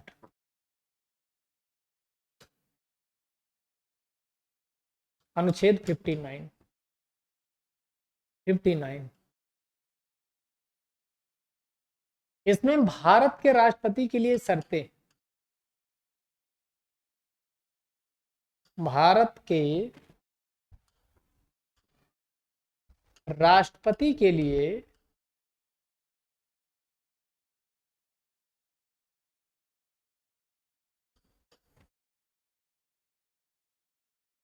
शर्तें, क्या क्या शर्तें आरोपित की गई हैं भारत के राष्ट्रपति के लिए उसको भी हम लोग समझते हैं। पहला शर्तें हैं कि किसी सदन का सदस्य नहीं होना चाहिए, किसी जैसे का राष्ट्रपति होंगे किसी सदन का, इसका मतलब हुआ लोकसभा प्लस राज्यसभा प्लस विधानसभा या विधान परिषद, किसी भी सदन का सदस्य नहीं।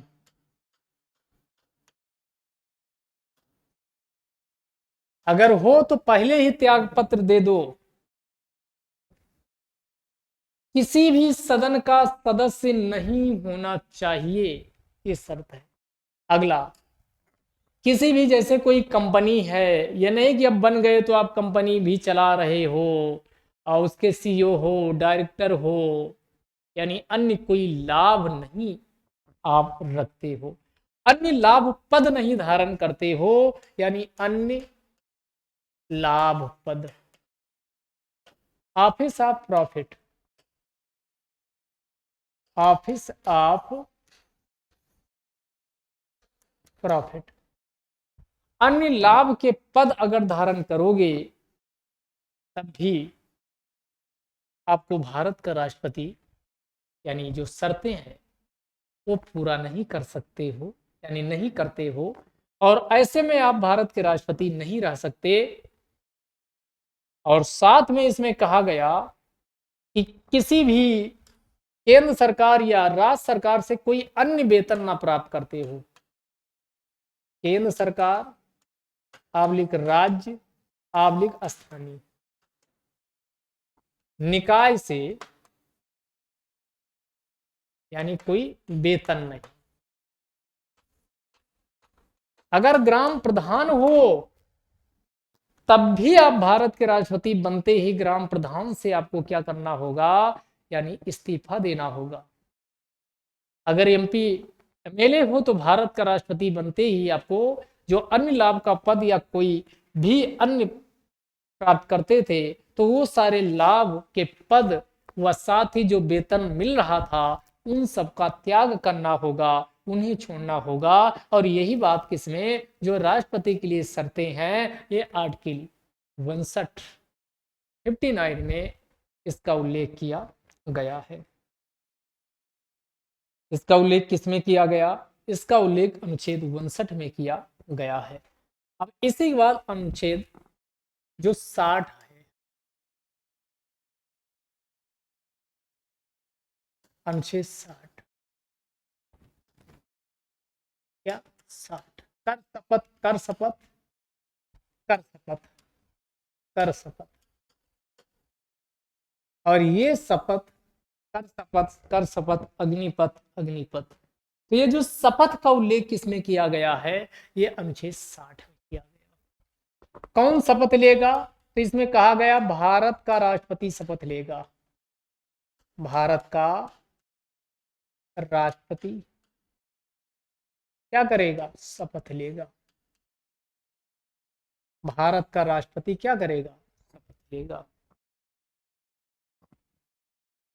बात आती है कि भारत का राष्ट्रपति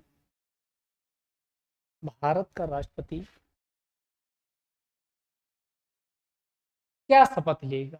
किस चीज की शपथ लेगा? इस शपथ तो है, लेकिन शपथ में क्या भारत का राष्ट्रपति शपथ लेगा? तो इसमें साफ साफ कहा गया, क्या कहा गया कि संविधान का परिरक्षण, संरक्षण, प्रतिरक्षण। भारत का राष्ट्रपति किस यानी कौन सी शपथ लेता है? तो भारत के राष्ट्रपति कहता है विद यानी संविधान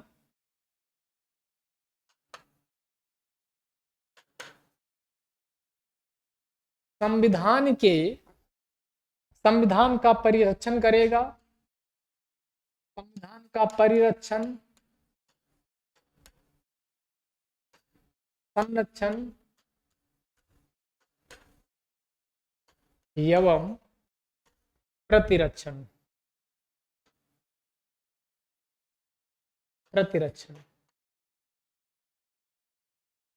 संविधान का संरक्षण, परिरक्षण, संरक्षण एवं प्रतिरक्षण की शपथ भारत के राष्ट्रपति के द्वारा ली जाती है, प्रेसिडेंट के द्वारा। यानी उस संविधान में जब भी कोई किसी भी प्रकार का तोड़ मरोड़ या नुकसान पहुंचाने की कोशिश करेगा तो भारत का राष्ट्रपति शपथ लिया है संविधान का परिरक्षण करेगा, संविधान का संरक्षण करेगा और प्रतिरक्षण करेगा, प्रोटेक्ट करेगा, कंजर्व करेगा और डिफेंड करेगा। यानी तीनों प्रकार की शपथ भारत के राष्ट्रपति के द्वारा ली जाती है। तो ये आपका क्या है? अनुच्छेद 60 में है, शपथ का उल्लेख किया गया है। इसका उल्लेख किया गया, शपथ का उल्लेख अनुच्छेद 60 के अंतर्गत किया गया है। इसी के बाद अनुच्छेद 61, अनुच्छेद 61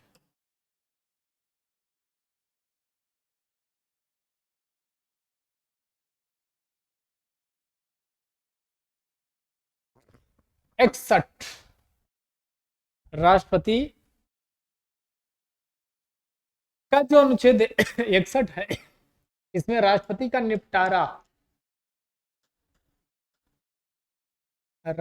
का निपटारा कैसे होगा इसकी बात की गई है।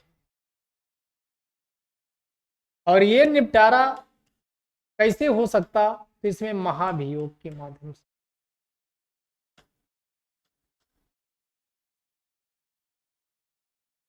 महाभियोग यानी इसी को क्या कहा जाता? इसी को कहा जाता इम्पीचमेंट।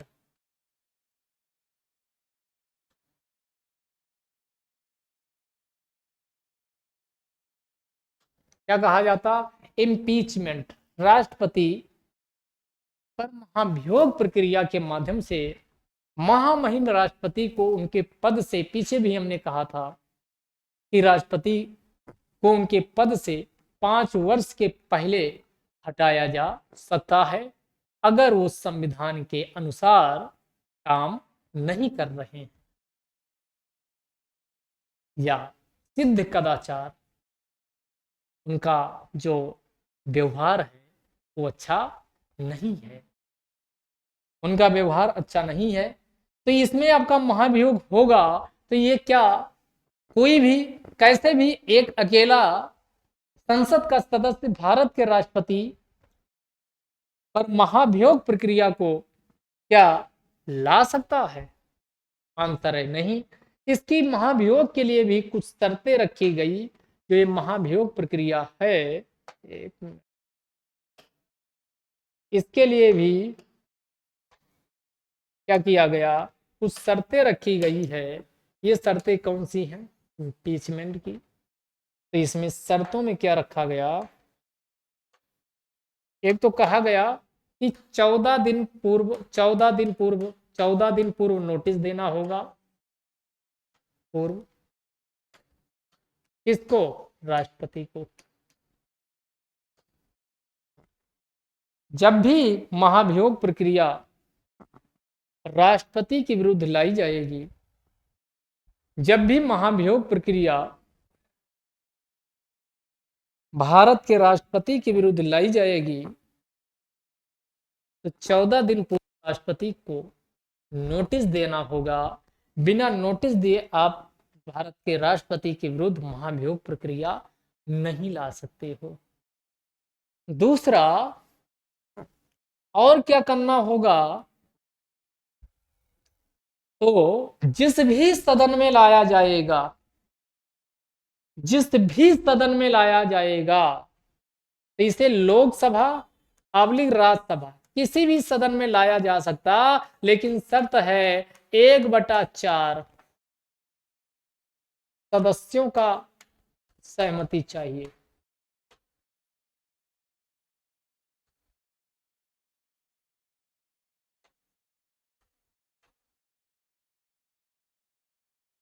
सदस्यों की सहमति चाहिए। लोकसभा या राज्यसभा किसी भी सदन में लाया जा सकता है।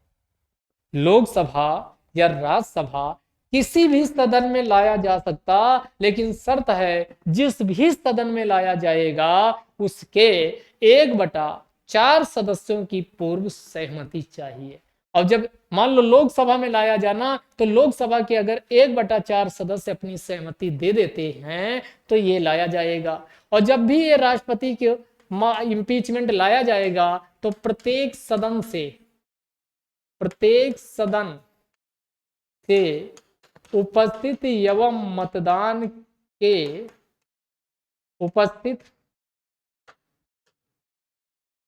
प्रत्येक सदन से उपस्थित एवं मतदान के 2/3 बहुमत यानी विशेष बहुमत से प्रस्ताव पारित होना चाहिए।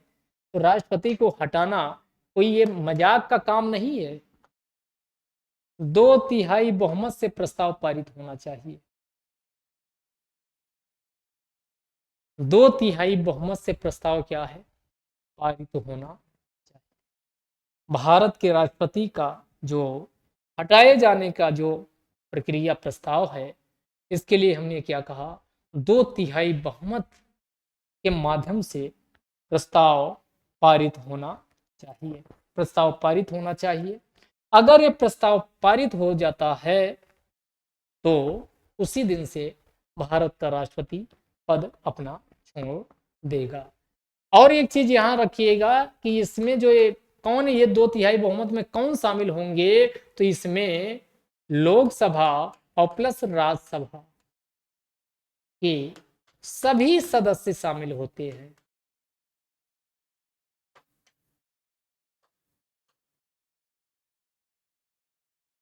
सभी सदस्य शामिल होते हैं। सदस्य शामिल होते हैं। लेकिन यहां आप क्या देख पा रहे हैं कि भारत के राष्ट्रपति पर जब महाभियोग प्रक्रिया लगती है,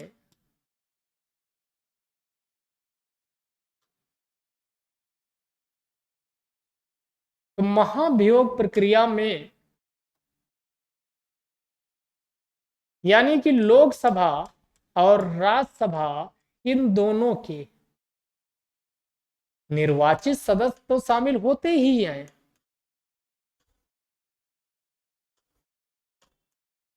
और साथ में मनोनीत सदस्य भी।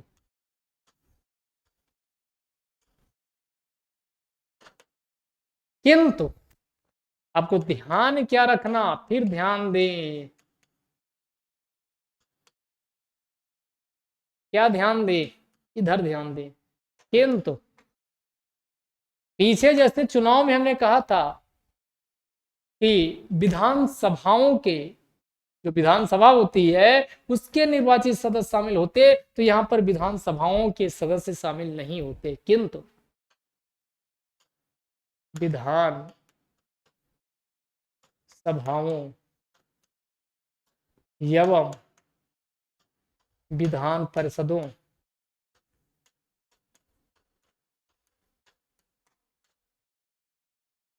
के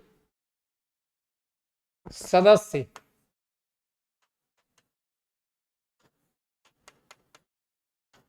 शामिल नहीं होते हैं। यहां पर भी इसको अंडरलाइन कर लीजिएगा, शामिल, ये क्या कर दिए, कोई बात नहीं, शामिल,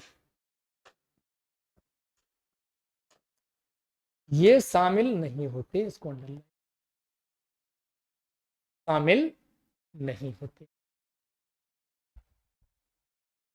बात समझ में है? यानी यहां पर जो विधानसभाओं के सदस्य होंगे इनको शामिल नहीं किया जाता है, इनको शामिल नहीं किया जाता है, विधानसभाओं के सदस्य शामिल नहीं होते हैं।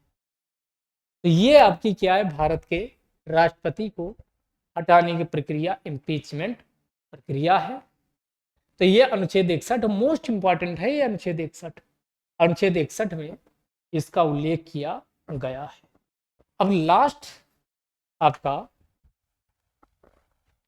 कि अनुच्छेद 62 में क्या कहा गया, इसको हम लोग समझ लेते हैं। तो अनुच्छेद 62, अनुच्छेद 62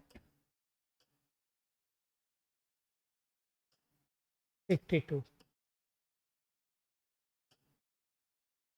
इसमें कहा गया जब भी भारत के राष्ट्रपति का पद रिक्त होगा, वैकेंट होगा, भारत के राष्ट्रपति का पद रिक्त होने पर, रिक्त यानी वैकेंट होने पर साफ साफ कहा गया, जो आपका इलेक्शन कमीशन ऑफ इंडिया है, भारत का निर्वाचन आयोग, भारत का निर्वाचन आयोग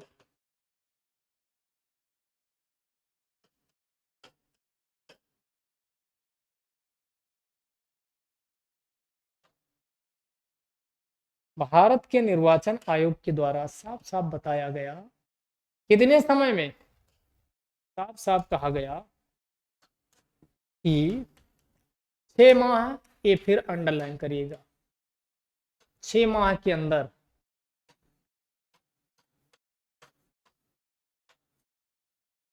निर्वाचन करा लिया जाना चाहिए, करा लिया जाना चाहिए।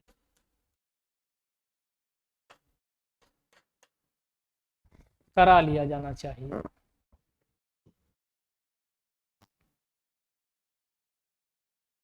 यानी कि भारत के जो राष्ट्रपति का निर्वाचन होता है वह कितने, 6 माह के अंदर होता है।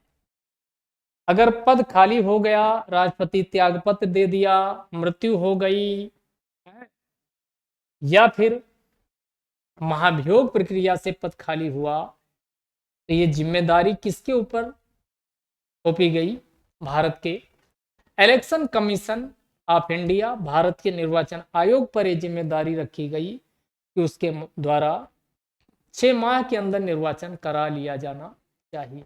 तो ये 6 माह समय निर्धारित किया गया कि 6 माह के अंदर यानी निर्वाचन हो जाना चाहिए, 6 माह के अंदर निर्वाचन हो जाना चाहिए। ये बात अनुच्छेद किस में लिखी गई है, 62 में लिखी गई है, 62 में ये बात लिखी गई है।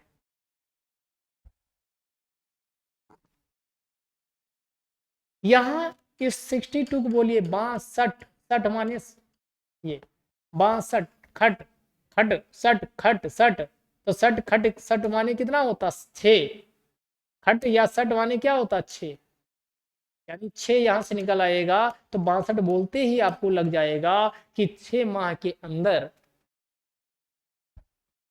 पद रिक्त होने पर भारत के पद की रिक्ति होने पर 6 माह के अंदर चुनाव होगा। तो ये एक ओवरव्यू हमने देखा, और ये ओवरव्यू हमने आर्टिकल कहां से शुरू किया था, याद करिए 52 से शुरू किया और 62 तक का पूरा हमने आपको बता दिया। अभी भारत के राष्ट्रपति में काफी कुछ बाकी है, यानी अब इन्हीं का हम क्या करेंगे, मेंस के पर्पज से बीच बीच से इनका क्या करेंगे, यूज करेंगे। एक ओवरव्यू हमने यहां पर ले लिया, एक क्रोनोलॉजी वाइज हमने आर्टिकल को समझ लिया। अब हम क्या करेंगे, इसी को अकॉर्डिंग टू मेंस के यानी पर्सपेक्टिव से भी हम समझने की कोशिश करेंगे। तो एक बार अगर इसको समराइज करें तो हमने आपको क्या बताया कि अनुच्छेद 52 में कहा गया भारत का एक राष्ट्रपति होगा। अनुच्छेद 53 में कहा गया वह संवैधानिक कार्यपालिका का संवैधानिक प्रमुख होगा, यानी राष्ट्र का अध्यक्ष होगा। साथ ही तीनों सेनाओं, थल सेना, नौसेना, वायुसेना का भी प्रमुख होगा। अनुच्छेद 54 में कहा गया भारत के राष्ट्रपति के निर्वाचन मंडल के माध्यम से होगा, जिसमें केवल और केवल निर्वाचित सदस्य शामिल होंगे। तो हमने कहा कहां के निर्वाचित सदस्य शामिल होंगे, तो लोकसभा के निर्वाचित सदस्य, राज्यसभा के निर्वाचित सदस्य, भारत की जो विधानसभाएं हैं इनके निर्वाचित सदस्य, और साथ ही 17वें संविधान संशोधन के माध्यम से 1992 से दिल्ली और पांडिचेरी विधानसभाओं के निर्वाचित सदस्य भी भारत के राष्ट्रपति के निर्वाचक मंडल में शामिल होते हैं, और इन निर्वाचक मंडल बनेगा और फिर निर्वाचन कराया जाएगा। तो कैसे कराया जाएगा, उस तरीके, उस मैनर, उस रीति का उल्लेख अनुच्छेद 55 में हमने कहा किया गया है। तो 55 क्या कहता है कि भारत का जो राष्ट्रपति का निर्वाचन होगा यह आनुपातिक प्रतिनिधित्व यानी प्रोपोर्शनल रिप्रेजेंटेटिव की एकल संक्रमणीय मतदान प्रणाली, सिंगल ट्रांसफरेबल वोटिंग सिस्टम के माध्यम से होगा, और यह जो चुनाव होगा वो सीक्रेट होगा। और इसी आर्टिकल में बताया गया कि चूंकि राज्यों का प्रतिनिधित्व समान रूप से होता रहे, और इसीलिए राज्यों में जो राज्य विधानसभा के एमएलए होते हैं उनके मत मूल्य को एमपी के मत मूल्य के बराबर किया जाता है। उसके लिए फार्मूला जो अपनाया जाता है उसको हम अगली क्लास में समझेंगे। इसके बाद अनुच्छेद 56 पदावधि, हमने कहा भारत का राष्ट्रपति जब भी पद ग्रहण करेगा, पद ग्रहण सब ध्यान रखिए, पद ग्रहण करने की तारीख से वो 5 वर्ष तक पद पे बना रहेगा, लेकिन उसके पहले भी वो अपना पद रिक्त कर सकता है। कब? आकस्मिक मृत्यु हो जाए, त्याग पत्र दे दे, या उसके विरुद्ध महाभियोग प्रक्रिया लाई जाए, तब उसका पद 5 वर्ष से पहले भी खाली हो सकता है। पदावधि के बाद हमने कहा 57 7 युगों का साथ निभाने की बात की गई। भारत के राष्ट्रपति अर्थात पुनर्निर्वाचन के माध्यम से कितनी बार वह भारत का राष्ट्रपति बन सकता है, यानी भारत के राष्ट्रपति के निर्वाचन के लिए कोई भी रोक टोक नहीं लगाई गई। भारत के राष्ट्रपति के निर्वाचन के लिए कोई भी रोक टोक नहीं लगाई गई। और इसी के साथ हमने कहा कि री इलेक्शन यानी पुनर्निर्वाचन के लिए कोई बाध्यता नहीं है। एक ही व्यक्ति कितनी बार चुनाव जीत करके यानी भारत का राष्ट्रपति बन सकता है। 57 में है। 58 में हमने कहा आ से 58 आ से अर्हता, 58 में भारत के राष्ट्रपति की अर्हता है। तो हमने क्या कहा कि भारत के राष्ट्रपति की अर्हता है भारत का पहला नागरिक होना चाहिए, जन्मजात या फिर अर्जित, जबकि अमेरिका में केवल वहां का जन्मजात नागरिक है हो तभी वहां का राष्ट्रपति बन सकता। तो ये पहला पॉइंट। दूसरा पॉइंट हमने क्या कहा कि भारत का जो राष्ट्रपति है बनने के लिए लोकसभा का सदस्य बनने की आपके अंदर योग्यता होनी चाहिए। तीसरा, कोई भी आपका लाभ का पद ना धारण करते हो, कोई भी लाभ का पद ना धारण करते हो, तो ये भारत के राष्ट्रपति के बनने की योग्यता है। और आपकी एज जो कहा गया सीधे इसी अर्हता में लिखा गया कि कितनी, अब 35 वर्ष मिनिमम होनी चाहिए। इसके बाद 59 यानी भारत के राष्ट्रपति के ऊपर कुछ शर्तें थोपी गई है कि जब भी वो राष्ट्रपति बन जाएगा तो दोनों सदन यानी किसी भी सदन का, लोकसभा, राज्यसभा, विधानसभा, विधान परिषद का सदस्य नहीं रहेगा, अन्य कोई लाभ नहीं प्राप्त कर पाएगा। अब अन्य कोई वेतन भत्ता भी उसे नहीं प्राप्त होंगी, केवल वो भारत के राष्ट्रपति के रूप में उसे सुविधाएं प्रदान की जाएंगी। फिर हमने कहा अनुच्छेद 60 में हमने कहा कर शपथ अग्निपथ। भारत के राष्ट्रपति के शपथ का उल्लेख अनुच्छेद 60 में किया गया है। उस संविधान का परिरक्षण, संरक्षण, प्रतिरक्षण की शपथ लेता है।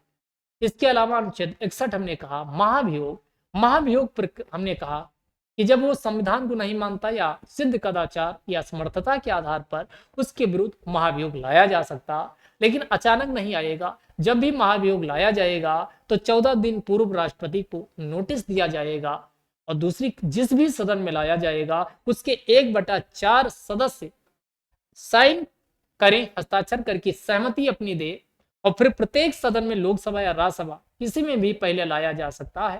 तो इसको प्रत्येक सदन से उसे 2/3 यानी स्पेशल मेजोरिटी, विशेष बहुमत से प्रस्ताव पारित होना चाहिए। और जिस दिन दोनों सदनों से 2/3 बहुमत से उपस्थित एवं मतदान के 2/3 बहुमत से प्रस्ताव पारित हो जाएगा, उसी दिन राष्ट्रपति पद से पदमुक्त मान लिया जाता है।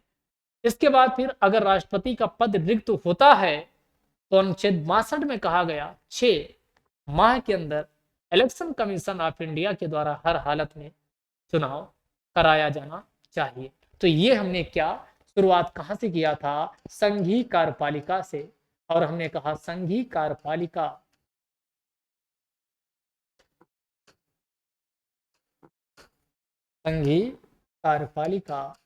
और संघीय कार्यपालिका में हमने क्या कहा? अनुच्छेद 52 से लेकर 78 इसका उल्लेख है। लेकिन इसी, और ये भाग कौन सा है? भाग जरूर ध्यान रखिएगा 5। और इसी संघीय कार्यपालिका में राष्ट्रपति आता है। और राष्ट्रपति का हमने आर्टिकल आपको बताया अनुच्छेद 52 से लेकर 62 यहां पर है। इसके बाद उपराष्ट्रपति, इसी में उपराष्ट्रपति आता है। और इसी में इधर देखिए प्रधानमंत्री एवं मंत्रिपरिषद इसमें शामिल होती है। और इसी में महान्यायवादी, आगे हम बात करेंगे, महान्यायवादी अर्थात अनुच्छेद 76 ये भी शामिल की जाती है। तो आज की क्लास में हमने एक ओवरव्यू राष्ट्रपति का कंप्लीट हमने क्या कर लिया, यानी एक कंप्लीट ओवरव्यू राष्ट्रपति के संदर्भ में हो चुका है। तो ये आज की क्लास को हम यहीं तक रखते हैं। अगली क्लास में फिर मिलेंगे।